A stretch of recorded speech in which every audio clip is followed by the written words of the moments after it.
भूमि जननी के सादर भाव हमर हरदम विमला रही बने हम आन देश में भाषा भूषण अपन वेश में माँ मैथिली जस अचला जय मिथिलांगन जय मिथिला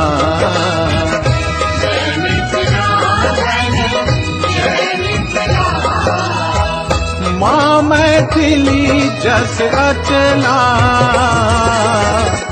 जय मिथिलांगन जय मिथिला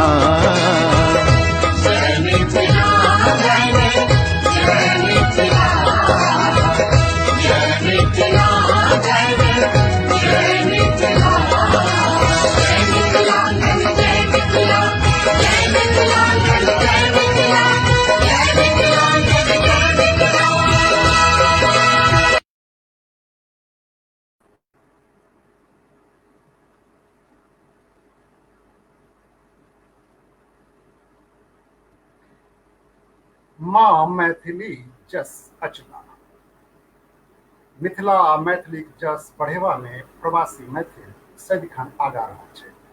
गप चाहे भाषा साहित्यिक संरक्षण के हुए आ कि संस्कृति के। यही बात के ध्यान रखैत मिथिलांगन समूह प्रवासी मैथिल नामक एक श्रृंखला आरम्भ केने अछि। एकर पछिला कड़ी में जे पहिल कड़ी सेहो रहे फिनलैंड डेनमार्क आ स्विट्जरलैंड सँ 3टा विशेषज्ञ आयल रहे। आइ एही कड़ी में हमरा सबक संग छथि श्रीमती सुपर्णा वर्मा जी। दिल्ली विश्वविद्यालय से मनोविज्ञान में एमए छथि। मजदूरी केनिहार बच्चा सबक मन पर की असर पड़े छै ताहि दिशा में वो एकटा नम्हर काज केने छै। हार्वर्ड विश्वविद्यालय के प्रोफेसर दिनेश शर्मा जी संग सेहो ओ भारत में बालपन परिवार आ सामाजिक सांस्कृतिक परिवर्तन पर काज केने छै। रूस के एक दवाई कंपनी में सेहो ओ प्रशिक्षक आ परामर्शदाता रहल छथि।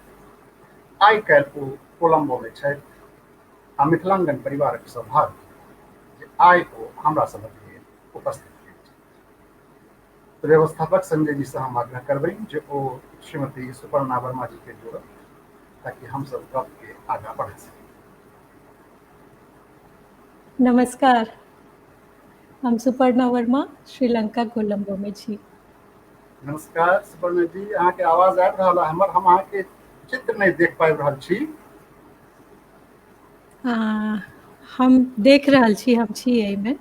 अच्छा अच्छा, आप और आवाज आबि रहल है अपने आवाज आबि रहल है, हमहूँ अहाँ के खूब नीक जकाँ सुनि पाबि रहल छी।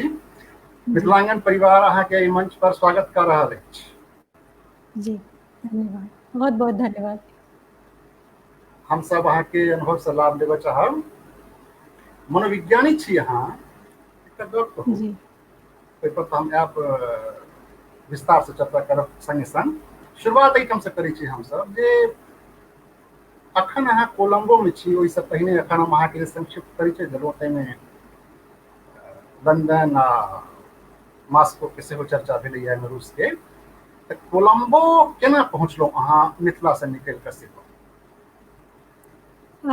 जन्म हमर सहरसा में भेल जी। ओहिठाम से हम पटना गेलहुँ पढ़ाई के लेल। ओकर बाद पटना से दिल्ली से फिर ब्याह के बाद मॉस्को, और मॉस्को में उनके अपन पति के संग रही। शुरू में लैंग्वेज प्रॉब्लम भेल छल हमरा, कियाकि मॉस्को में अंग्रेजी के प्रश्रय नहीं भेटले हैं। अखन आब ओ सब चेंज भऽ रहल छै। तऽ शुरू में हमरा लैंग्वेज पिक करे में दिक्कत भेल।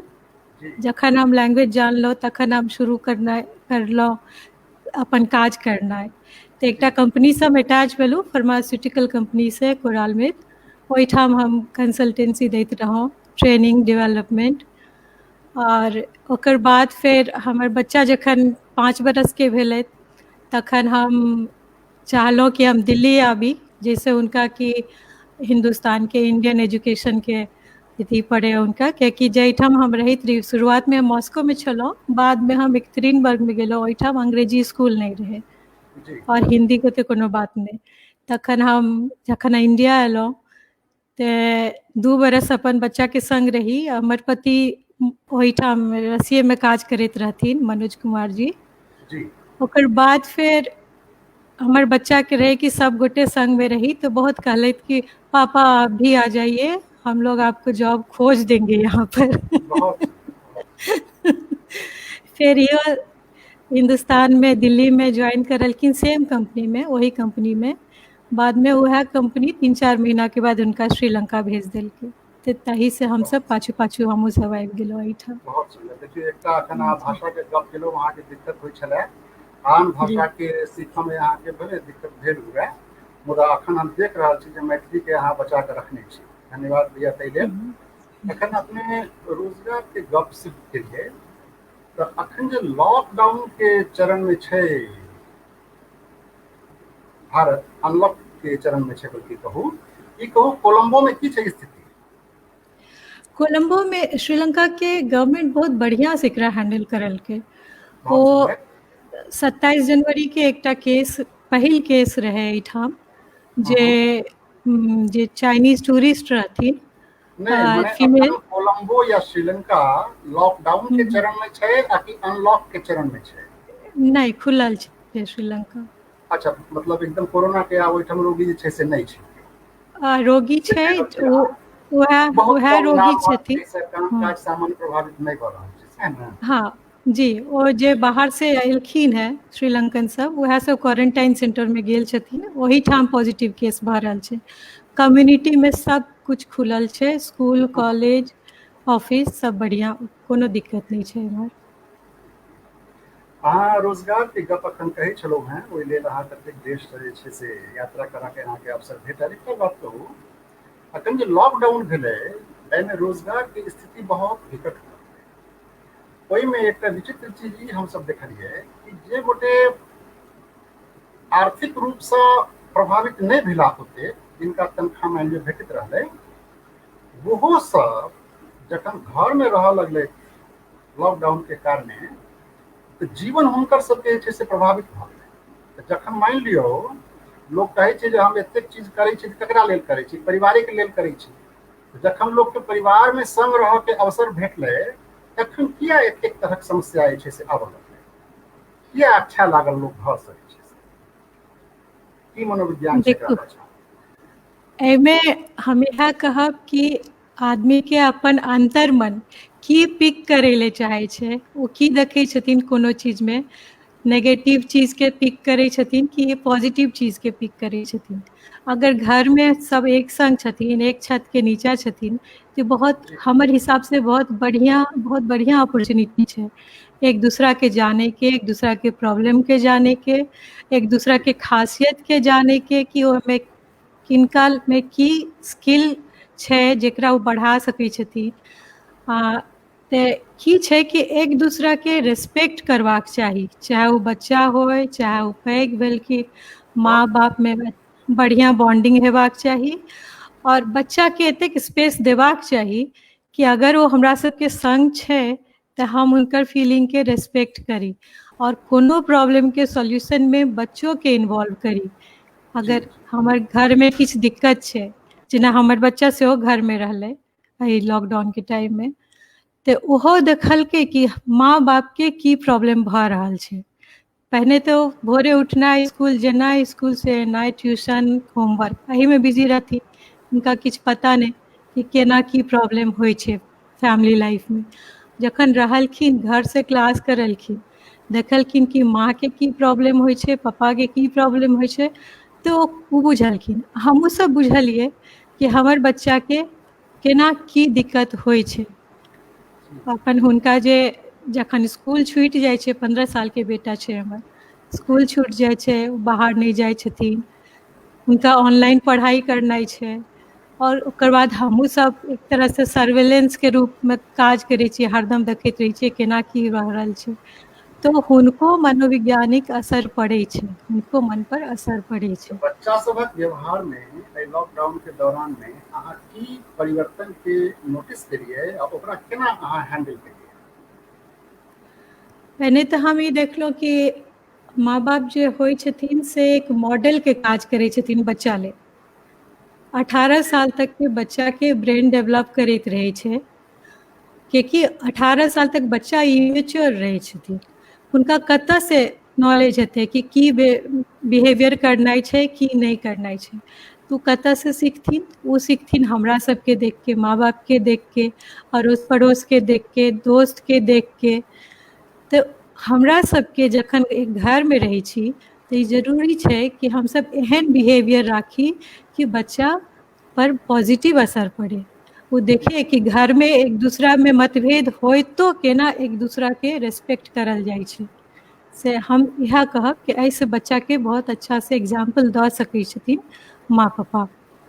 जी जी बहुत सही कहलहुँ अहाँ।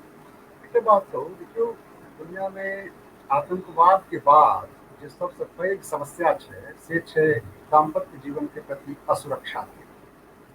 दाम्पत्य जीवन में बहुत रास तनाव ओहना रहल छै लोग के, लॉकडाउन हुए चाहे नहीं हुए। एहि लॉकडाउन में से पति पत्नी के बीच तकरार टकराहट ओकरो बढ़ के परिवारक आनो सदस्य सबक बीच जे छै से वैमनस्य एकटा उत्पन्न हेबाक बहुत रास खबर अखबार में अबैत रहलै, जकरा लोक सब रुचिगर समाचार बुझि के जे छै से पढ़ैत रहलै। तऽ जेना ई कहू अहाँ कि केओ आदमी के रोजगार मान लियो छीन गेलै, नौकरी ओकरा नहीं छै, चलि गेलै, घर में कमाओ सदस्य रहे, अर्धक सदस्य छलैया, आब ओ घर में बैसल छै, तऽ पत्नी या परिवारक आन सदस्य केना ओहि आदमी के निराशा से उबारतै, केना ओहि सिचुएशन के ओ हैंडल करतै, की करब चाहिए? हम एकर यह जवाब देब कि पहले तो जखन अगर किनको जॉब छूटले हैं, रोजगार छूटले हैं, चाहे वो पति हो चाहे पत्नी हो, जी एक दूसरा से पहले तो सवाल नहीं करना छै, उनका स्पेस देना छै कि वो अपन स्ट्रेस के मैनेज कर सकैत। हर ठीक आदमी छै। में अपन लड़ाई अपने लड़े के कैपेसिटी होय छै। तो चाही हुनका सबके चाही कि आपस में एक दूसरा के क्वेश्चन आंसर नहीं करी कि अहाँ किया एना करलहुँ या अहाँ के नौकरी एहि वजह से छूटि गेल, आब की हेतै, ई सब नहीं सोच के किछ दिन ले शांत भ के, चाहे ओ जिनकर नौकरी छूटले, चाहे ओ पत्नी होय चाहे पति होय, नौकरी छूटले हुनका दियो अहाँ स्पेस। भऽ सकैया कि हुनका जे बहुत कोनो एहि तरह के हॉबी हेतै ओहिमे वो अपना के बिजी करथिन। अहाँ देखियो अगर गार्डनिंग में हुनका रुचि छै तऽ गार्डनिंग करैत, फोटोग्राफी करैत, कविता लिखनाइ चाहै छथि, लोग सबसे गप करनाइ चाहैत छथि, तो से सब अहाँ हुनका स्थान दियौ कि हम बार बार में रोक टोक नहीं करी। जखन अहाँ स्थान देबै हुनका, या मतलब दुनू गोटे में, स्पाउस में, पति या पत्नी, जखन उनका अहाँ 10-15 दिन देबै स्थान, वो अपने आप वो अपन लड़ाई लड़थिन। उनका एकटा वे आउट निकलते कि हमको ऐसे करना है, हमरा एना करना है। से तई वजह से सबके रेस्पेक्ट तो होबाक चाहिए, चाहे बच्चा रेस्पेक्ट दे, चाहे मियाँ पति रेस्पेक्ट दे, चाहे पत्नी रेस्पेक्ट दे। पति पत्नी या कोई लोग सिर्फ काज करे ले नहीं होय छै, नौकरी करे ले नहीं होय छै। Time being, for the time being ई चीज आयल छै, एकरा लड़ाई लड़नाइ छै, आ ई फेस तऽ चलि जेतै। तऽ ओहि वजह से एक दूसरा के रेस्पेक्ट दैत, एक इनडायरेक्टली डायरेक्टली जेना अहाँ सुझाव दऽ सकै छी कि कोन चीज हम कऽ सकै छी आगू, ई समय हरदम तऽ रहतै नहि। 4 महीना 5 महीना 6 महीना बाद ई समय खत्म भऽ जेतै, पर अगर हम एहि बीच अपना में एक दूसरा से लड़ाई कऽ लै छी तऽ रिश्ता तऽ हमर खत्म भऽ गेल। तऽ रिश्ता के बना के राखू, और ई पैसा कौड़ी जे छै से फेर आबि जेतै, ई चीज सोच के चलनाइ छै। जी अहाँ के अच्छा ने, जी एक फेर मिनट। से कहू। हाँ सुनि रहल छी, हम सुनि रहल छी। जी हाँ ई कहलहुँ हाँ, मने अहाँ जे कहलहुँ ओहिसँ हम ई निष्कर्ष निकाललहुँ कि लॉकडाउन तऽ क्षणिक छै, मुदा दाम्पत्य जीवन 7 जन्मक कम से कम साथ छै, सएह ने? तैं प्रत्यक्ष अपरोक्ष दुनू तरहक सहयोग जे छै से जारी रहबाक चाही पति पत्नी से। जी जी बिल्कुल सही। ठीक कहलहुँ, ठीक। एहिमे जेना लॉकडाउन के दौरान देखलियै हमसब तनाव और भय एकर प्रबंधन सेहो एकटा मुद्दा छलैया। चिकित्सक समुदाय के लेल सेहो, आम आदमी के अपन जीवन में जे छै से सेहो ई कहू कि जेना तनाव लोकके ओहुना रहै छै, भय शायद कम रहै छै, तनाव तऽ ओहुना रहै छै लोकके। तो तनाव की जे स्थिति छै तकरा लोक केना प्रबंधित कराए अपन जीवन में? टेंशन बस्टर की चीज छै? तनाव एकटा लेवल तक होबाक चाही। अगर किछु तनाव रहतै तखने आदमी काज करतै, एकदम रिलैक्स रहथिन तऽ काजो नहि हेतै। तऽ तनाव एकटा पॉजिटिव लेवल तक होबाक चाही। यूस्ट्रेस ओकरा कहै छियै, ओ डिस्ट्रेस नहि हेबाक चाही। कि तनाव जखन अहाँके काजमे हार्म करे लागे तखन ओ खराब छै। लेकिन तनाव कनिके हेबाक चाही जे अहाँ ओकर अकॉर्डिंगली काज करै छी।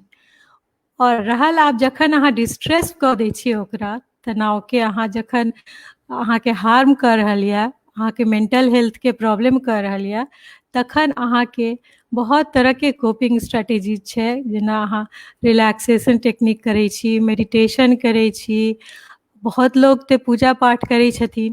पूजा पाठमे कोनो आडम्बर नहि हेबाक चाही, लेकिन ई चीज जरूर मनमे रहबाक चाही कि हमरा से ऊपर केओ छथि जे हमरा प्रोटेक्ट कऽ रहल छथि। चाहे ओ भगवान छथि, चाहे हमर माँ पापा छथि, चाहे हमर गुरु छथि, पति छथि, जे हो, कोइ छै जे हमरा प्रोटेक्ट कऽ रहल छथिन। तऽ ओही पर भरोसा राखू अहाँ कि हमर जे ई तनाव जे छै ओकरा अखन हम हैंडल कऽ ली, कोनो और काजमे बिजी कऽ ली अपनाके। जे कोनो जॉब चलि गेलै दोसर चीजमे हम बिजी कऽ ली, जैसे कि ओ तनाव हमर मैनेज भऽ जाए, जाहिमे हमरा मन लागे। और हमेशा एकटा फादर फिगर, मदर फिगर कतौ छथिन हेवनमे या आसमानमे जे हमरा प्रोटेक्ट कऽ रहल छथिन, ओहि पर जरूर भरोसा रखबाक चाही। जी। लोकके जीवनसँ धर्म अध्यात्म विदा भेलैए, तेना तेना ओही अनुपातमे लोकके जीवनमे तनाव घर करैत गेलैए। हम ठीक निष्कर्ष निकालि रहल छी अहाँके बातक? जी जी। आदमी, हमर की कहैके मतलब छै कि आदमी पूजा पाठ एहि दुआरे करै छै कि हुनका लागै छै कि हमर दुख के सुनतै। भगवान छथिन कतौ जे हमर दुखके सुनि के ओकर सॉल्यूशन देथिन, समाधान देथिन। ताहि दुआरे बहुत लोग भगवानके नहि मानै छथिन। तऽ ठीक छै, कोइ तऽ एक छथिन फादर फिगर, मदर फिगर जे हमरा प्रोटेक्ट करथिन। तऽ एकटा हेबाक चाही कि अहाँके तनाव यऽ तऽ अहाँ कतौ वेंट आउट करू, नहीं तो अपन फैमिलिए में अहाँ बात करू एक दूसरा से, अंदर में नहीं राखू। अहाँके कम्युनिकेट करनाइ बहुत जरूरी है, सएह छै, वएह हम कहल चाहै छलहुँ। जी अखन अहाँ ध्यान योग ई सबके गप कहै छलहुँ हैं, अहाँ जी। अखन कोलम्बोमे एहि सब चीजक अभ्यास कराबऽ वाला कोनो संस्था से जुड़ल छी, आकि अहाँके कोनो अपने अभ्यास करऽ के अछि? रमन जी कनि टोकब, रमन जी कनि करैत रहल टोकब। छी अहाँ अभ्यास की नहि? रमन जी, रमन जी, हाँ हाँ रमन जी सुन रहल छी? हाँ सुन रहल अहाँ छी। अपन पंखा बंद करवा लिअ, पंखा के आवाज शोर भऽ रहल है, तैं हम अहाँके माइक म्यूट करैत रहै छी। हाँ, उठ जाओ, कोनो दिक्कत नहीं, अहाँ उठ के कऽ लिअ। हाँ, अहाँ तावत अपन शुरू रहू भावना जी, सुपर्णा जी। ओके। एक्चुअली हम Optimus centre for wellbeing Gurugram में छै, वही से हम जुड़ल छी। और जी जी। ओहिठाम साइकोथेरेपी सिखबै छथिन ओ सब, काउंसलिंग गाइडेंस सब चीज करबै छथिन। तो ओ सब रिलैक्सेशन टेक्निक, जेना हम सब जे सब साइकोलॉजिस्ट छियै, बहुत तरह के हम सब प्रॉब्लम दोसर के सुनै छियै, की होइ छै अपनो प्रॉब्लम होइ छै, डिटॉक्स करनाइ होइ छै। तऽ ओ सब हमरा सबके रिलैक्सेशन टेक्निक सिखबै छथिन, तही वजह से। और एहिठाम जे एहिठाम तऽ अहाँ अपने जानिते छियै कि बुद्धिज्म छै रिलीजनमे, और बुद्धिज्म बिल्कुल जे छै से मेडिटेशन जे छै, माइंडफुल मेडिटेशन, वो बुद्धिज्म के देन छै। तऽ जी ओ सब प्रैक्टिस करै छथिन, चांट करै छथिन, ओहिसँ बहुत ज़्यादा रिलैक्सेशन होइ छै। तऽ हम करै छी ओ प्रैक्टिस अपना। जी। मंगन मिथिलांगन परिवारक दर्शक की अहाँ कोनो एहन तकनीक एखन साझा कऽ सकैत छी जे संक्षिप्त हुए, जकर उपयोग लोग आसानी से कऽ सकैया, जकरा तुरंत बुझायब सेहो संभव होय?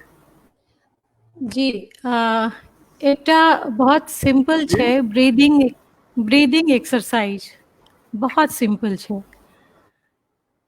ओकरा हमसब कहै छियै 4-7-11, मतलब अहाँ बेली ब्रीदिंग सेहो कहै छियै ओकरा। अपने किछु कहि रहल छियै राधारमण जी? अपने के माइक म्यूट छै। नहीं नहीं नहीं नहीं नहीं, वह कहै छलहुँ अहाँके हम। जी अहाँ मेडिटेशन टेक्निक या किछु कहियौ। जी जी, तो ओकरा हमसब कहै छियै 4-7-11, मतलब 4 मिनट तक अहाँ सांस लिअ, डीप ब्रीदिंग। ओकरा बेली ब्रीदिंग सेहो कहै छियै, पेट से सांस लिअ, ओकरा 5-6-7 सेकेंड तक अहाँ होल्ड करू, आ तकर बाद अहाँ ओकरा रिलीज करू 11 सेकेंड तक। ओहिमे की होइ छै, जखन अहाँ रिलीज करै छियै और ज़्यादा टाइम तक, जतेक देर अहाँ सांस लै छियै ओहिसँ बेसी देर तक अहाँके रिलीज करनाइ यए सांसके, तऽ ओ जे अन्दर हमरा सबके जतेक CO2 छै, कार्बन डाइऑक्साइड छै जे कहू, ओ निकलै छै और ऑक्सीजन ज़्यादा से ज़्यादा अन्दर जाइ छै। ओहिमे एकटा चीज डिफरेंट छै, जेना अपना सब योगामे सेहो ब्रीदिंग करै छियै, तऽ योगामे नाक से ब्रीदिंग करै छियै, और नाक से मने इनहेल आउटहेल दुनू जे छै, एक्सहेल नाक से होइ छै। पर ई जे ब्रीदिंग छै, बेली ब्रीदिंग 7-4-11, ओहिमे अहाँ मुँह नाक से सांस लै छी, फेर अहाँ एक्सहेल जे करै छी ओ मुँह से करै छी अहाँ। तऽ ओहिसे की छै, जेना हम अहाँके देखाबै छी।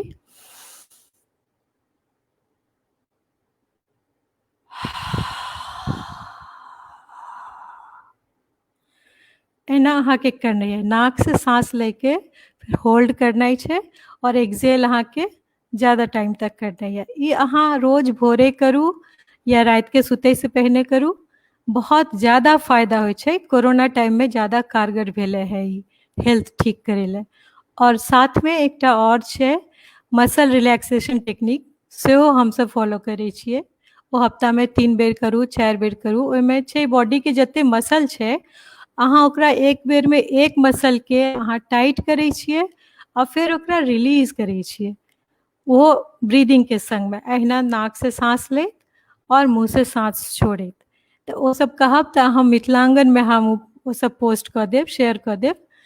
वो बहुत ज़्यादा हेल्प करै छै एहिमे, अहाँके लंग के कैपेसिटी बढ़ैया। जी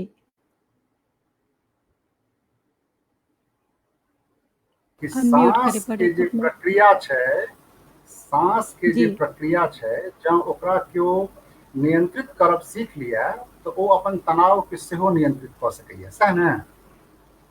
जी जी, बहुत बहुत सही। जी एकदम ठीक कहलहुँ अहाँ। अच्छा, एखन जेना रोजगार के गप चलै छलै, एकटा गप कहू कि अहाँ बहुत संगठन में सेहो जाइत रहल छी, एकटा जे संगठन सबमे जाकऽ, पैघ पैघ ऑर्गेनाइजेशन सबमे जाकऽ सेहो अहाँ एक शिक्षक के तौर पर, परामर्शदाता के तौर पर अपन सेवा दैत रहलियै। ई कहियौ कि एक जे छोट छिन संगठन चलाबऽ वाला छै केओ, ओ एहि लॉकडाउन के समय में केना जॉब एनहांसमेंट कऽ सकैया, ओ केना एक आदमी सँ बेसी काज लऽ सकैया, मन के एकरा हम केना एहिसँ प्रभावित कयल जाय कि एक आदमी बेसी काज कऽ कऽ आउटपुट दऽ सकै कंपनी के या संस्था के, केना ई संभव छै? जी, जखन हमसब कॉर्पोरेट सेक्टर में काज करैत छलहुँ तऽ ई सिखबैत रहौं हमसब कि कोई सपोज कोनो आदमी बीमार भऽ गेलखिन, ऑफिस नहीं आबि रहल छथिन, या प्रेगनेंसी लीव में चलि जाइ छथिन तऽ बहुत समय लेल एब्सेंट रहै छथिन, तऽ काज के हानि नहीं हो आ हमरा बाहर से हायर नहीं करे पड़े किनको, तऽ हमसब वो एकटा ट्रेनिंग दै छियै, जॉब रोटेशन। ओहिमे की होइ छै कि एक आदमी जे छै अपन काज के संग संग दोसरो के काज के सीखै छै, धीरे धीरे ऑन द जॉब ट्रेनिंग होइत रहै छै। तऽ ई तऽ हमसब कॉर्पोरेट सेक्टरमे करै छी, और जखन अखन ऑनलाइन जॉब भऽ रहल छै ओहियोमे बहुत अपॉर्चुनिटी भेट रहल छै अहाँके स्किल डेवलपमेंट लेल।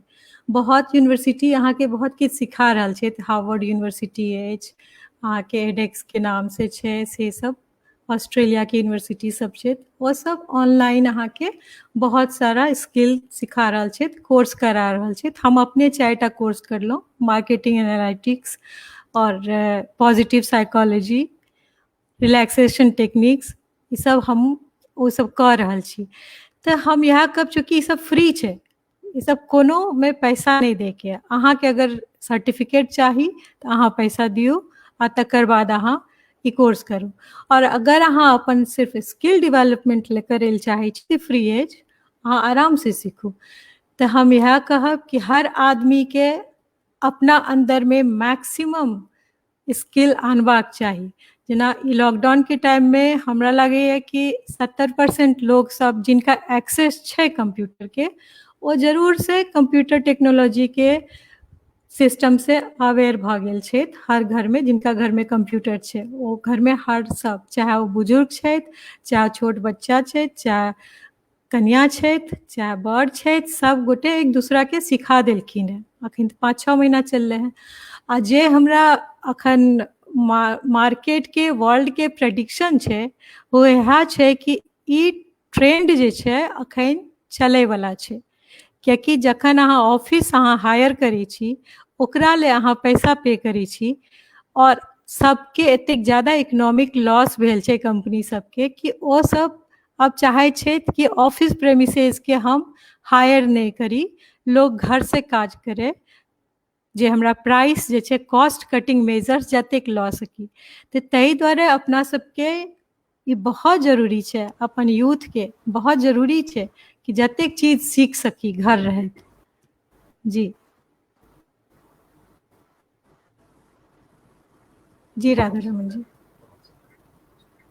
की कहू, अहाँ एक बाकायदा जे छै से प्रैक्टिस करै छी, तऽ एहि कोरोना कालमे अहाँ बहुत गोटे सबसँ, बहुत रोगी सबसँ अहाँके भेट घाट भेल है, कोनो एकटा दिलचस्प उदाहरण कहियौ श्रोता सभक लेल कि जतेक तरहक जटिल समस्या सब पैदा भेलै अहाँके नजरमे, जे आयल लोकसँ भेट घाट करऽके लेल, एला लोकसँ भेट घाट करऽ लेल, ओहिमे कोन एकटा उदाहरण रहे, कोन तरहक जे एकटा समस्या रहे तकरा अहाँ सबसँ दिलचस्प देखलियै, सबसँ दिलचस्प केलियै, सबसँ बुझायल जे मने कनि अलग छै ई प्रकरण, या एक मनोचिकित्सकों के रूप में बहुत रोगी सबसँ अहाँके भेट भेल है, चाहे वो लॉकडाउन से पहिलुका गप हुए आ कि लॉकडाउन के दरमियान के बाद हुए, कोनो एकटा दिलचस्प उदाहरण हमरा कोनो रोगी दिया कहू। हम सब के पहले तो ई छै कि हम सब किनको आइडेंटिटी डिस्क्लोज नहीं कर सकै छी, पर केस के हम बता सकै छी अपने। तो एना भेलै कि लॉकडाउन के टाइमे के हम बात कहब, कियाकि ई फेज अखन चलै वाला छै, घर रहे छै लोग सबके बेसी टाइम आब घर रहनाइ छै, कियाकि सेफ्टी मेजर्स के लेल। तो एहिमे ज्यादा तक तरह के सफरर हम जे देखलहुँ हैं ओ छथि यूथ अपन, और यूथ सफर ई कऽ रहल छथि कियाकि ओ सब आब हॉस्टल हुनकर छूटि गेल छै, ओ सब घरमे आबि गेल छथिन और घर से अपन ऑनलाइन क्लास कऽ रहल छथिन। ओहि यूथमे 18 साल से 22 साल तक के बच्चा, या फिर 16 से 22 साल जे कही अहाँ, ओ सब बेसी छथि। आब हुनका सबके ई प्रॉब्लम भऽ रहल छै कि पेरेंट्स समझ नहीं पाबि रहल छथिन, और ओ पेरेंट्स के नहीं समझ पाबि रहल छथिन, तो कम्युनिकेशन गैप छै। हमरा पास एकटा केस आयल जाहिमे एकटा बहुत लड़की छथिन 17 साल के, और ओ चूँकि पेरेंट्स के बिहेवियर बहुत एग्रेसिव रहे हुनका ले, बहुत ज़्यादा एग्रेसिव रहे, हर बात में कंट्रोलिंग रहथिन। तो वो लड़की की करलखिन कि कहलखिन कि I will take a revenge, और वो 1 साल ड्रॉप कर देलखिन स्कूल में। बहुत बढ़िया स्टूडेंट, बहुत बढ़िया स्टूडेंट, वो नहीं गेलखिन स्कूल, कहलखिन नहीं मैं नहीं जाऊंगी, आप लोग मुझे इतना कंट्रोल करते हैं। तो हम ई कहै छी कि बस हम एतबेटा चीज कहब कि अगर हम बहुत ज़्यादा इंटरफेयर करै छियै अपन बाल बच्चाके संगमे, बहुत कंट्रोल करै छियै, तऽ एकर एहि तरहके नेगेटिव रिजल्ट आबै छै। तऽ अपना सबके बहुत ध्यान दैके छै कि केना फैमिलीमे फैमिली बॉन्डिंग, एक दूसरा पर ट्रस्ट, एक दूसरा पर भरोसा कि हाँ हमर बच्चा सही डिसीजन लेत, जे डिसीजन लेत सब गोटे मिल के बात करू, और जे एग्रेसिवनेस, गुस्सा, ई सब नहीं हेबाक चाही फैमिली में। जी। और एहि सब चीजके हम देखै छियै कि जेना जतेक तरहक समस्यासँ लोक गुजरैए, ओकर समाधानमे हुनकर जे दोस्त महिम सब होइ छथिन, हुनकर सभक भूमिका महत्वपूर्ण मानल गेल छै। लोग अपन दोस्तसँ जे छै से बहुत रास चीज साझा करैए जे मायो बापसँ लोग साझा नहि करैए। ई कहू कि मौनके कोन रूपमे प्रबंधित कयल जाए, केना ओकर उपयोग कयल जाए कि लोकके दोस्त महिमके संख्या बढ़े, मित्र मंडली केना बढ़तै लोक सबके से कहू। अहाँ हम इएह कहब कि दोस्ती ओही ठाम होइ छै जाहिठाम कि बच्चाके इंटरेस्ट मिलै छै। ओ एक तरहके दोस्ती लोग वएह से करै छै, अगर लोगके स्पोर्ट्समे रुचि छै तो वएह बच्चा से दोस्ती करै छथिन, ओ जे देखै छथिन कि ओहो स्पोर्ट्समे बहुत एक्टिव छथिन। दोसर कि जखन देखै छथिन कि हम माँ पापा से शेयर नहीं कऽ सकै छी कोनो चीज, तऽ हुनका शेयर करै लए कोनो बहुत ज़्यादा ट्रस्टवर्दी फ्रेंड चाही।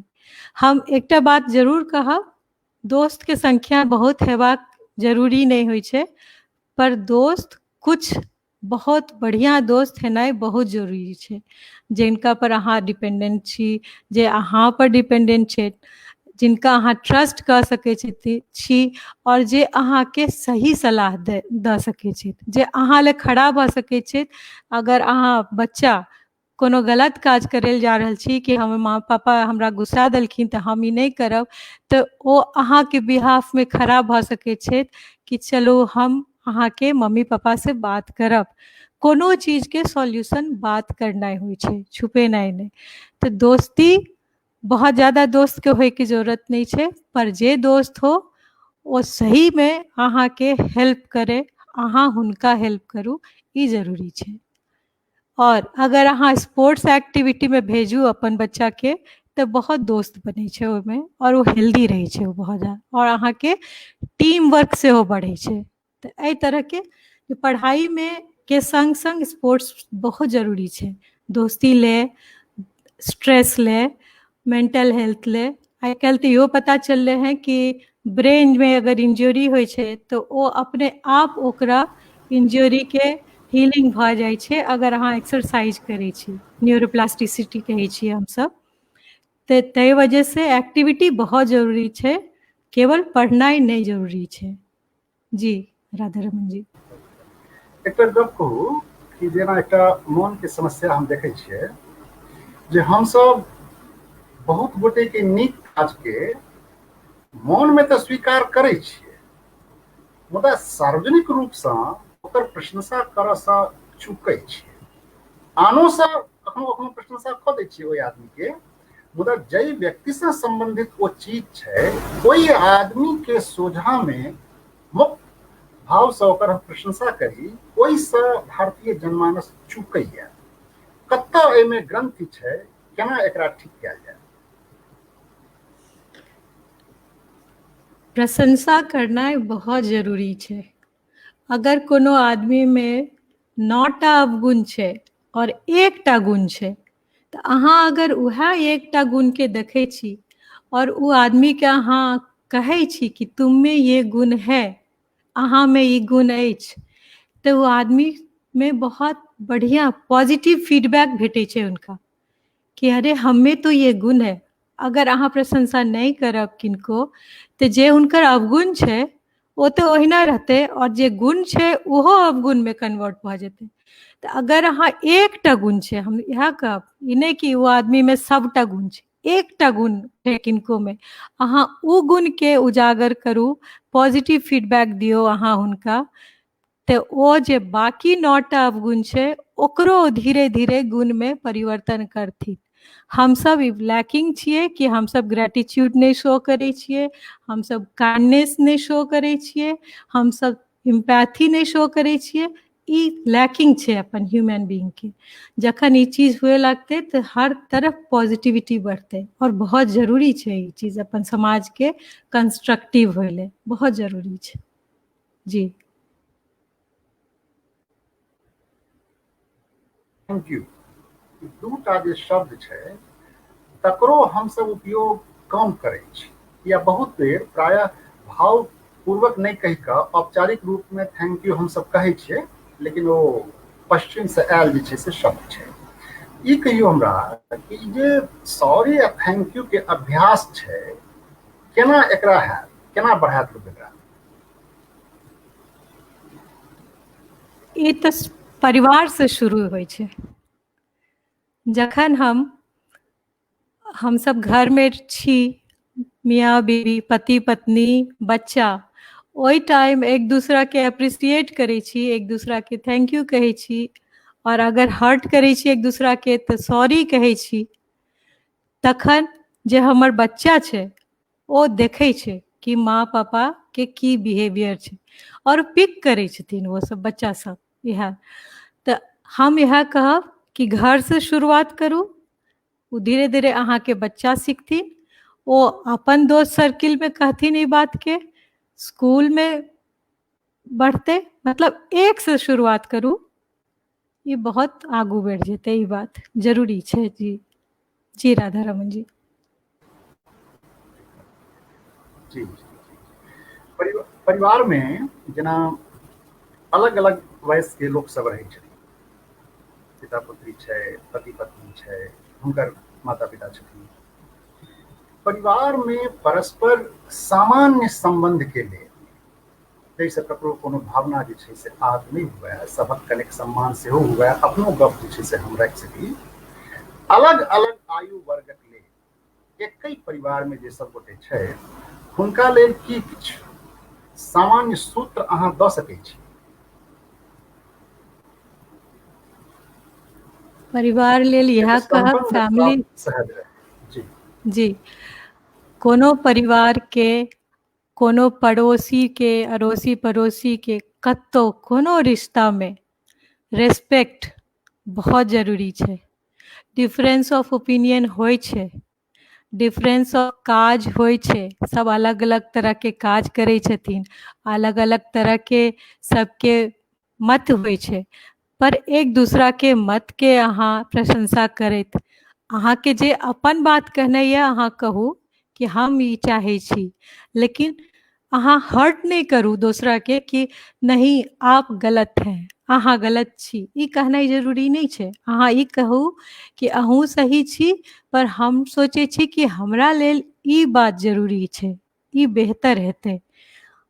तो अहाँ एहिमे की करै छियै, दूसरा के हर्ट नहीं करै छियै और अपन बात सेहो रखै छियै। अहिना अलग अलग तरह के जॉब छै, अलग अलग एके फैमिली में सब अलग अलग तरह काज करै छथिन, तो सबके जॉब के रिस्पेक्ट करू अहाँ। जी एक और गप कहू, मन के जे भाव सब छै, मन के जे अपन अलग अलग आयाम सब छै, तैमे दूटा चीज होइ छै प्रमुख। एक तऽ छै जे दुख, ओही दुख से उपजै छै क्रोध। क्रोध में जेना मान लियो कि एक विशेषज्ञ आयल छलथि हमर सबक मंच पर मिथिलांगन में, तो कहलखिन कि मन वचन आ कर्म जनित जे हिंसा होइए, ओहिमे सबसे खतरनाक होइए मानसिक हिंसा, जे बाहर तऽ प्रकट रूप में नहीं दिखाई पड़ै छै, मुदा लोग भीतरे भीतरे जे छै से गुमसैत रहैए, क्रोधित रहैए ककरो पर जे छै से। ठीक छै, क्रोध के जे भावना छै तकरा लोग केना शमन कऽ सकैए, केना ओ कम है? देखो, कोनो चीज के तुरंत इलाज नहीं छै। क्रोध होइ छै, कोनो बात नहीं छै, अंदर के बात बाहर आबै छै, पर वो क्रोध जे छै वो डिस्ट्रक्टिव नहीं हेबाक चाही, अहाँ ओकरा कंट्रोल कर सकी। रहल बात मन के हिंसा, ई जे अपना सब कहै छी कि बहुत तरह के हमसब फिजिकली अहाँ किनको पीटै छियै तऽ ओ देखाव दै छै, पर अहाँ जखन मेंटली किनको अहाँ पीटै छियै, हम इएह कहब कि अहाँ किनको डिमोरलाइज करै छियै, किनको बात के कहै छियै कि बहुत गलत काम करते हो, बहुत छोट बात के अहाँ बहुत पैघ बतबै छियै, वर्बली अहाँ अब्यूज करै छियै, अहाँ किनको रेस्पेक्ट नहीं दै छियै, अप्रिसिएट नहीं करै छियै, तो ओहो एक तरह के हिंसा भेलै। कियाकि अहाँ अपन सामने वाला के अंदर में इन्फीरियोरिटी कॉम्प्लेक्स एतेक भरि दै छियै कि ओ आदमी फेर अपन डिसीजन नहीं लऽ सकैए, अहाँ हुनका क्रश कऽ दै छियै। तो ओ चीज अहाँके ध्यान रखनाइ यऽ कि केना फैमिली में रेस्पेक्ट करनाइ छै एक दूसरा के बात के। क्रोध के अहाँके जखन बहुत गुस्सा आबैए तऽ अहाँ अपना के डिस्ट्रैक्ट करू, अहाँ ओहिठाम से चलि जाउ। जे बात पर अहाँके गुस्सा भेल, जे जगह पर अहाँके गुस्सा भेल, अहाँ तुरंत ओ जगह से निकलि जाउ, कतौ दोसर रूम में बैसू 10-15 मिनट ले, ऑफिस में छी तऽ कतौ अलग भऽ जाउ, बाहर निकलि जाउ और किछु समय के लेल अपना के अकेला छोड़ि दियौ। ओकर बाद जखन अहाँके देखाबे आबैए कि अहाँके क्रोध अखन कम भऽ गेल, तब आबि जाउ। पर जखन अहाँ क्रोध में छी तऽ ओहि टाइम रिएक्ट नहीं करू, ओहि टाइम एकदम शांत रहू, कोशिश करू कि अहाँ लोग से ओहि टाइम बात नहीं करी। जी ई कहू, जेना संक्षेप में अहाँ बीच में कहने छलहुँ हैं किछु ध्यान योग ई सब अहाँ करै छी, कनिक हमरा आर विस्तार से अहाँ कहू कि अपन मोन के अहाँ नियंत्रित राखऽ के लेल की करै छियै, अहाँके दिनचर्या में की चीज शामिल अछि एहि प्रयोजन से? जखन हमरा क्रोध आबैए, अहाँ हँसब, हम डांस करै छी। ओ सबके अपन अपन तरीका होइ छै क्रोध के मैनेज करे बहुत के। सुंदर। बहुत लोग जे छथिन से जखन गुस्सा आबै छै तऽ वॉक करे ले निकलि जाइ छथिन, बहुत लोग मेडिटेशन शुरू कऽ दै छथिन, बहुत लोग कोनो किछु लिखनाइ चालू कऽ दै छथिन। ओ लिखनाइयो एकटा बहुत बढ़िया पॉजिटिव चीज छै वेंट आउट करे ले। अहाँके गुस्सा आयल, अहाँ लिखू कि हमको गुस्सा क्यों आया। बहुत एकरा रिफ्लेक्शन सेहो कहै छै कि जखन अहाँके कोनो थॉट, नेगेटिव थॉट आयल कि हमरा बहुत गुस्सा आबि रहल यऽ, तऽ हमसब एकटा वर्कशीट दै छियै, ओहिमे इएह रहै छै कि रीजन की छै ओ गुस्सा के, एंटीसीडेंट, ABC मॉडल कहै छै ओकरा, कि की भेलै ओ गुस्सा से पहिने, ओ लिखनाइ छै।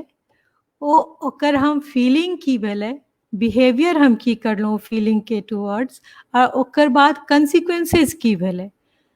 ओकर बाद अहाँ ABC लिखू जखन अहाँके गुस्सा आयल, और फिर देखू कि हम केना एहि चीजके कोप अप कऽ सकै छी, ई बिहेवियर के केना हम कम कऽ सकी, और जे बात के हमरा गुस्सा आयल है ओ बात के हम केना दोसर तरह से देखी।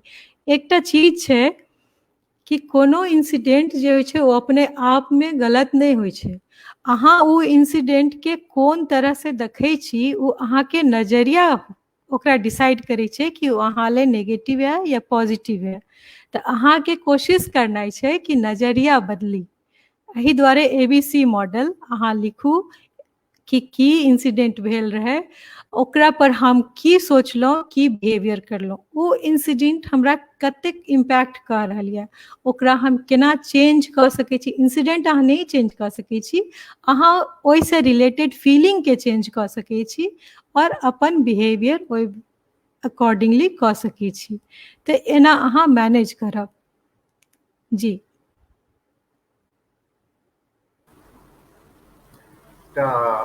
काजल सिनेमा रहे, ओहिमे एकटा गीत रहे, तोरा मन दर्पण कहलाए, ओहिमे एकटा पाँति अबै छै, इस उजले दर्पण पर प्राणी भूल न जमने पाए। ई जे मोन अछि हमर सबके, अहाँ ई कहू केना एकर सदुपयोग कयल जाय, कि जखन हमसब एहि दुनिया से विदा होई तऽ एहि बातक एकटा संतोष रहे जे हम एकटा बेहतर दुनिया के लिए अपना स्तर से प्रयास कऽ कऽ जा रहल छी। मौन के सदुपयोग केना है?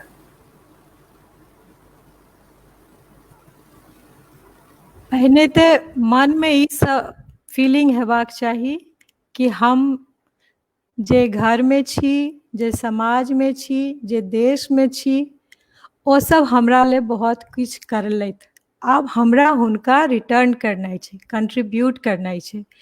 तऽ जखन गिविंग के अहाँके छै ने, अहाँ लऽ तऽ लेलहुँ समाज से सब किछु, परिवारो से अहाँ सब किछु लऽ लेलहुँ, कंट्री से सेहो अहाँ लऽ लेलहुँ, पर जखन एकटा एज पर अहाँ पहुँचलहुँ हैं 40-50, अहाँके ओ समाज के, ओ परिवार के, ओ देश के जे छै अपन कंट्रीब्यूशन देनाइ जरूरी है। तऽ अहाँके मन ओहिसे बहुत खुश होयत कि हम किछु पॉजिटिव काज करलहुँ। और जखन अहाँ सिर्फ अपना ले जियै छी, अपन परिवार ले जियै छी, तऽ ओ की भेल, अहाँ अपन ले करलहुँ। ओ सब करै छै अपना ले, कि जखन अहाँ अपना ले करलहुँ, अड़ोस पड़ोसमे कोइ किनको जरूरत छै हुनका करलहुँ, अहाँके समाज में अगर कोई गलत मतलब सफर कर रहल छथि, धन से, मन से रोगी छथि, जाहि तरह से अहाँ अपन जेना योगदान दी, जरूरी नहीं है कि अहाँ पैसे से योगदान दू, जेना योगदान दऽ सकी अहाँ जरूर करू। अपना ले सब जियै छै, पर जे समाज में छी अहाँ ओकरा कंट्रीब्यूट करू जे तरह से अहाँ कऽ सकी। जी मने चीज सबके प्रति जे एकटा पॉजिटिवनेस होइ छै, ताहि चीज के जे छै से छोड़ऽ पड़तै, एकटा उदार भाव अपना भीतर लोक भरै, ई अहाँ कहि रहल छी ने?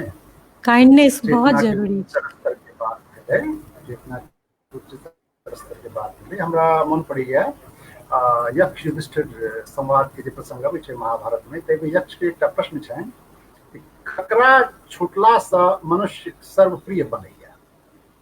ओकर उत्तर युधिष्ठिर देने छलखिन हैं कि अहं भाव के छुटला से मनुष्य सर्वप्रिय बनैया। और अहंकार जे छै से कतेक रूप में लोक के भीतर छै से पूछू नहीं। तऽ कनेक अहंकार दिया सेहो किछु टिप दऽ दियौ हमरा सबके।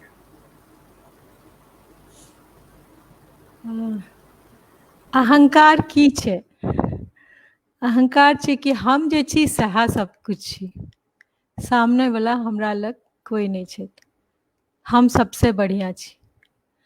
पर जखन अहाँ ई हम के सोचब कि हम सबसे बढ़िया छी, तऽ मनोवैज्ञानिक के हिसाब से हम कहै छी कि अहाँ अपना बारे में अहाँ अपना ले पॉजिटिव फीलिंग राखू, अहाँ नीक छी, बहुत बढ़िया बात, लेकिन अहाँ अपना के दोसरों के आँखि से देखू कि ओ अहाँ के केना देखै छथि। अगर अहाँ देखै छी, एकरा ओपननेस कहै छियै हमसब कम्युनिकेशन में, कि अहाँ जे दोसरा के देख रहल छी और अहाँ जे अपना आप के देख रहल छी, दुनू सेम है, तखन अहाँ सही में डिजर्विंग आदमी छी। पर अगर दूसरा आदमी अहाँ के देख रहल छै कि ई आदमी तऽ अहिना छै, इनका में किछो खासियत नहीं छै, अहाँ बुझै छी कि अहाँ बहुत बढ़िया छी, तऽ ओ अहंकार भेल। तऽ ओहिसे बाहर निकलनाइ छै, अहाँ रिस्पेक्ट दियो दूसरा के और फीडबैक लियो जरूर। अहाँ अगर कोनो काज करै छी तऽ पूछू कि हम ई सही कऽ रहल छी कि नहीं। अपने आप नहीं सोचू कि हम जो कर रहे हैं अच्छा कर रहे हैं, नहीं, अहाँ के फीडबैक बहुत जरूरी छै। और फीडबैक में अहाँ के अगर नेगेटिव कोई किछु कहै छै तऽ ओहिमे अहाँ रिएक्ट नहीं करू। जरूरी नहीं छै कि कोई अहाँ के प्रशंसा करै छै तऽ अहाँ सही में नीक छी, ओ नहीं, अहाँ के नेगेटिव पॉजिटिव दोनों फीडबैक चाही। और एकटा फिक्स्ड माइंडसेट नहीं रहू जेमे ग्रोथ के कोनो चांस नहीं छै। अहाँ हमेशा ग्रो करू, चाहे अहाँ 20 साल के छी, 30 साल के छी, अहाँ मेंटली और मतलब अहाँ के मेंटल एज और क्रोनोलॉजिकल एज के ग्रो करे के जरूरत नहीं छै। अहाँ क्रोनोलॉजिकल एज के ग्रो करे के जरूरत नहीं छै, संग संग अहाँ के मेंटल एज के सेहो ग्रोथ होबाक चाही, अहाँ के स्किल ग्रो करबाक चाही। अहाँ के पूरा समय में, चाहे 50 साल के छी, 60 साल के छी, जखन अपॉर्चुनिटी मिले अहाँ के लर्न करबाक चाही, लर्निंग हेबाक चाही। और एही सबसे जखन लर्निंग होइ छै तो बहुत तरह के जे प्रेजुडिस छै, जे हम बढ़िया वो खराब, ई सब चीज के बहुत चीज के वो दिखावे छै। लर्निंग से हम सीखे छिए कि नहीं क्या सही है क्या गलत है। जी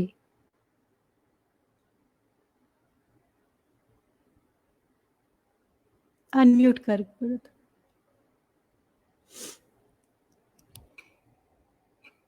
अनम्यूट करे पड़त अपने के, नहीं सुन रहल छी। राधा रमन जी अनम्यूट करू अपने। हाँ, हुनका इंटरनेट में शायद कोनो समस्या छै। अहाँ हमरा सुन रहल छी जी सुपर्णा जी जी? बहुत जी नीक जी परिचर्चा चलि रहल अछि। हाँ, आबि गेला राधा रमन जी फेर से स्टूडियो में। जी जी डिस्कनेक्ट भऽ गेल छलै ने, बीच में हम एकटा सवाल कइए लै छी, आबि गेल छी तऽ। जी जी अहाँ एब्रॉड जाइत रहलिए, रहैत रहलिए एब्रॉड में, अखनो अहाँ एब्रॉड में छी, श्रीलंका में छी। ऐसे पहिनहु अहाँ शायद कतौ रसिया में छलहुँ, कतौ छलहुँ रशिया में। जी जी ठीक जी है, तऽ ओहिठामक जे प्रवासी मैथिल सब छथिन, तऽ हुनकर सबके जे मनोविज्ञान होइ छै अपन क्षेत्रक प्रति, अपन देशक प्रति या अपन परिवारक प्रति, जे जते रास चर्चा अहाँ केलिए, हुनकर मनोविज्ञान पर अहाँके की रिसर्च है, अहाँ की कहऽ चाहबै? हाँ, फिर से हाँ रोमन जी अहाँ आउ। हमर अतिटा प्रश्न छला, डिस्कनेक्ट भऽ गेल छलै रमन जी, अहाँ फिर से आबि जाउ। आवाज आबि रहल है हमर? हाँ सर। संजय जी संजय जी के जी प्रश्न में एक पैंत के प्रश्न हमहूँ जोड़ दै छी, वही से संबंधित छै। हम पुछतहुँ अहाँ से अनुभव कि जेना पश्चिमी देश सबमे सेहो अहाँ रहल छी, भारत के अनुभव अहाँ लग में अछि। पश्चिमी जे एकटा मनीषा छै, पश्चिमी मनीषा कहै छै कि परिस्थिति से मन स्थिति बदलै छै। भारतीय मनीषा कहै छै कि मन बदलत तऽ परिस्थिति बदलल बुझायत। अहाँ की अनुभव केलियै? पहले हम संजय जी के बात के जवाब दऽ दै छी, फिर हम एहि जी पर आबै छी। जरूर। संजय जी पूछने छलखिन कि बाहर रहै छथिन हिंदुस्तानी या मैथिल, तऽ ओ सब केना रहै छथिन। तऽ हमर जे ऑब्जर्वेशन छै वो ई छै कि बाहर जे लोग छथिन हुनका हमेशा ई मन में रहै छै कि हमर बच्चा जे छै वो हिंदुस्तानी कल्चर के नहीं बिसरि जाए। तऽ सब गोटे, चाहे दिवाली हो, चाहे होली हो, या कोनो ईद हो, जे फंक्शन होइ छै, क्रिसमस से हो, सब तरह के फंक्शन में मनबै छथिन, बच्चा के बतबै छथिन। लोग आबै छथिन तऽ केना प्रणाम करनाइ छै, केना अपन भाषा में बात करनाइ छै, और कोशिश करै छथिन कि हिंदुस्तानी परिधान के केना पहिरनाइ छै, बच्चा सब रेस्पेक्ट करे। और हम देखलहुँ ई बात कि हिंदुस्तान में किछ जगह आब ओतेक ज्यादा एहि पर नहीं ध्यान देल जा रहल छै, लेकिन हिंदुस्तान से बाहर जतेक लोग छथि हिंदुस्तानी मैथिल, ओ बेसी एहि पर ध्यान दै छथिन कि हुनकर बच्चा अपन कल्चर से अलग नहीं हो। ई बात कह। और रहल अपने के सवाल की सवाल छलै अपने के, एक बेर फिर से कहू। पर सवाल छलै कि परिस्थिति से मन स्थिति बदलै छै कि मन स्थिति बदलला से परिस्थिति बदलल बुझाइ छै? चूँकि पूरब आ पश्चिम दुनू तरह देश के अहाँ के अनुभव अछि, एहि पर अपन अहाँ के निष्कर्ष की अछि से कहियौ। एहि पर हम ये कहब कि परिस्थिति से मनस्थिति नहीं बदलू। जखन अहाँ परिस्थिति से अपन मनस्थिति बदलब तखन अहाँ क्रिएटिव नहीं भेलहुँ। अहाँ अपन मनस्थिति से परिस्थिति बदलू, तखन अहाँ क्रिएटिव भेलहुँ, पॉजिटिव भेलहुँ, और अहाँ में चीज के बदले के कैपेबिलिटी है, खासियत है। हमेशा अहाँ अपन मन के पॉजिटिव राखू, ऑप्टिमिस्टिक राखू, और अगर परिस्थिति में कोनो नेगेटिविटी छै तो ओकरा चेंज करू। अहाँ तऽ हमेशा अपन कंट्रोल अपने आप पर होबाक चाहिए। अहाँ इन्वायरमेंट से कंट्रोल नहीं हो, अहाँ अपना से इन्वायरमेंट के कंट्रोल करू। जी राधा रमन जी।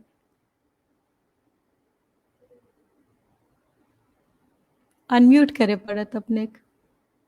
हेलो। हाँ जी, आप सुन रहे। संजय जी नहीं चाहे छथिन जे हम किछु बाजू, बेर म्यूट कऽ दै छथिन हमरा।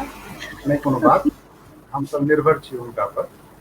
ई कहू कि मौन के एकटा प्रवृत्ति देखै छियै जो सदिखन द्वंद्व में रहै छै, 9-6 में रहै छै।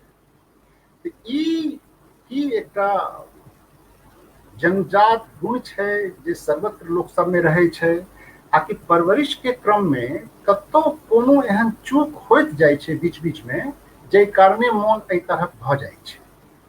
एक दिशा में नहीं चलि कऽ मौन हमेशा नीक बेजाय ऊंच नीच एहि द्वंद्व में रहै छै, उहापोह मन के भीतर हरदम चलित रहै छै। ई की छै, एक मनोविज्ञानी के रूप में एहि पर की कहबै अहाँ? हम ई कहब कि जखन परिवार में लालन पालन होइ छै बच्चा के, तऽ अहाँ कोन तरह से बच्चा के पालन पोषण करै छी, ओहि पर बहुत ज़्यादा बच्चा के पर्सनैलिटी डेवलपमेंट पर असर पड़ै छै। अगर अहाँ बच्चा के हमेशा कंट्रोल करब, कहब कि ये करो वो करो, अहाँके एना करनाइ यऽ, बच्चा के बिहाफ में अगर अहाँ डिसीजन लै छी, तखन अहाँ जे छी हुनका डिपेंडेंट बना दै छी। ठीक छै, तब जखन ओ बाहर पैघ होइ छथिन, एडोलेसेंट फिर एडल्ट, तखनो हुनका में इएह रहै छै कि जखन कि हम जे डिसीजन लऽ रहल छी ओ सही छै कि नहीं छै, ई हुनका में द्वंद्व चलैत रहै छै। ताहि वजह से जे पालन पोषण के प्रक्रिया छै, एना होबाक चाही कि कोनो डिसीजन लेनाइ छै फैमिली में, अहाँ बच्चा के बजाओ, माँ पापा बच्चा सिबलिंग जे और छथिन भाई बहिन, सब गोटे मिल के बैस के ओकरा डिस्कस करू और बच्चों के बात सुनू। हम एकटा इंसिडेंट कहब, हमर बहिन के बेटा छै, अखन ओ शायद 13 बरस के हथिन, 11 अक्टूबर के 13 बरस के हथिन। तऽ घर में किछु बात रहे कि ड्राइवर जा रहल छै इलाहाबाद, तऽ ड्राइवर के संग में हुनकर फैमिलियो चलि जायत, कियाकि लॉकडाउन में फैमिली सेहो सफर कऽ रहल छथि। तो किछु काज से, ऑफिस के काज से गाड़ी लऽ के इलाहाबाद जाइत रहथिन। तऽ ओ जे छथिन से कहलखिन, जे पाहुन छथिन हमर, ओ कहलखिन कि अहाँ जे छै से अपन कनियो के लऽ जाउ, बच्चो के लऽ जाउ, ओ सब इलाहाबाद घुमियो लेथिन और अहाँ हमर काजो कऽ देब। ओकर बाद ओ अपन बेटा से पूछलखिन कि बेटा हम डिसीजन ठीक लेलहुँ कि नहीं लेलहुँ, से हुनका के भेज रहल छी फैमिली के संग। तो वो बच्चा कहलखिन कि बहुत बढ़िया किए पापा आप, क्योंकि वो लोग भी घर के अंदर रह के सफर कर रहे हैं, मेंटली सफर कर रहे हैं। वो 13 बरस के बच्चा की बुझे छै, लेकिन वो हुनकर ओपिनियन लेलखिन और वो जवाब देलखिन। तो जब एक दूसरा से हम कोनो चीज, कोनो डिसीजन में जब एक दूसरा से पूछ के डिसीजन लै छियै, तो और उ माहौल में बच्चा पढ़ै छै, बढ़ै छै, तो जखन ओ पैघ होइ छै तो ओहो जखन अपन डिसीजन लऽ सकै छै, और जखन हुनकर बच्चा सब होइ छै तो ओहो बैस के सब गोटे मिल के डिसीजन लै छथिन। तऽ अहाँ जेना पालन पोषण करै छी, ओही से सब तरह के अहाँ कंट्रीब्यूट कऽ रहल छी अपन बच्चा के फ्यूचर के। हम हरदम नहीं रही छी अपन बच्चा के लेल उनकर ध्यान रखे लेल, पर जेना हम उनकर पालन पोषण करै छियै एहि तरह से कि ओ इंडिपेंडेंटली अपन डिसीजन लऽ सकैत, एक दूसरा के रेस्पेक्ट दऽ सकैत। जी राधा रमन जी। मने सुनी बेसी आ बाजी कम, ओही से परस्पर एक दोसर के प्रति जे छै सम्मान सेहो रहतै, आ संबंध जे छै तहू में सहजता एकटा बनल, सह ने? जी, पर जखन अहाँ स्ट्रेस में छी तऽ अहाँके बजनाइ जरूरी है। अहाँ स्ट्रेस अपन अंदर नहीं रखू, ओकरो शेयर करू।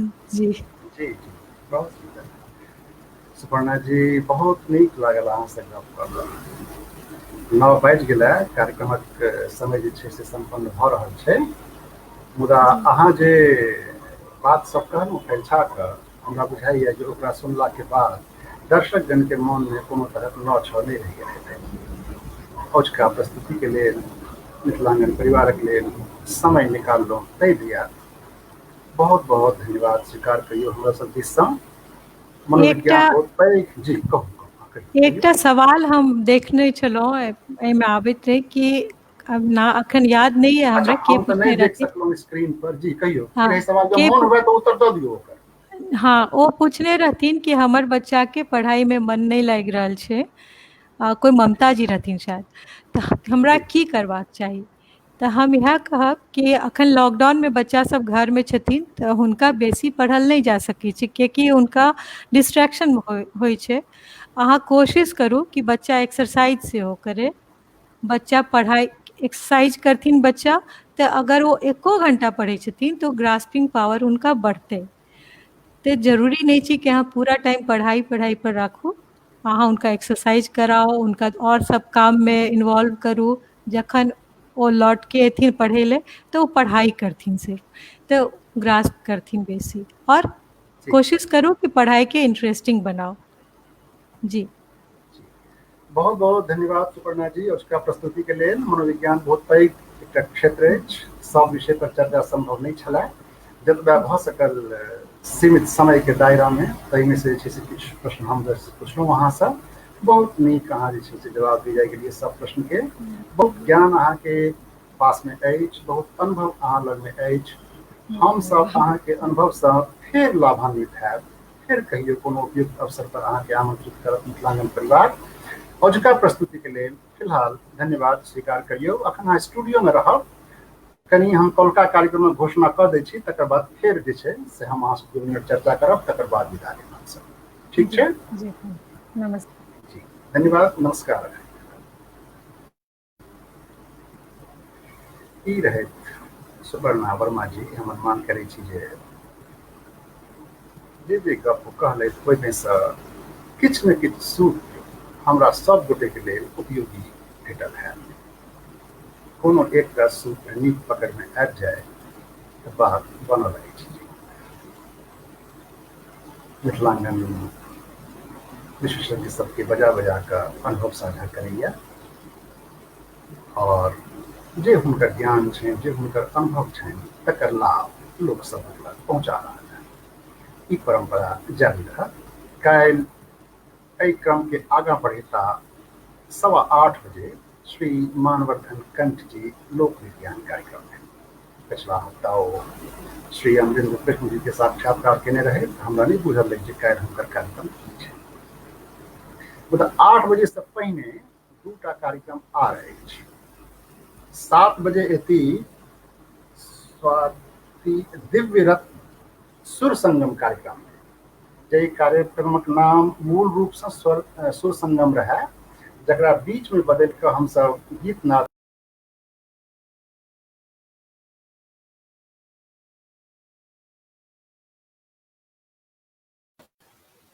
अहाँ क्षमा प्रार्थी छी अहाँ सबसँ, फेर से कनी डिस्कनेक्ट भऽ गेल छथि। तऽ दिव्य रत्न जी के बारे में बता देले थे, वो 7 बजे से लाइव रहती सुर संगम कार्यक्रम में। रमन जी शायद अहाँ स्टूडियो में आबि गेलहुँ। हाँ आबू आबू, अहाँ जारी राखू। हाँ, हम कहै छलहुँ कि 8 बजे श्री मानवर्धन कंठ जी एता लोक विज्ञान कार्यक्रम लऽ कऽ। ओहिसँ 1 घंटा पहिने 7 बजे दिव्य रत्न जी एती सुर संगम कार्यक्रम में।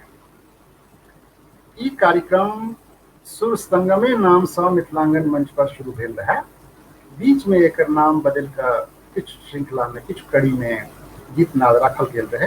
एमहर चर्चा के उपरांत तय भेलै जे फेर से एकर नामकरण सुर संगम कऽ देल जाय। तऽ काल्हि सँ फेर सुर संगम कार्यक्रम जारी रहत। कौलका कार्यक्रम में एती हमरा सबके बीच में दिव्य रत्न जी।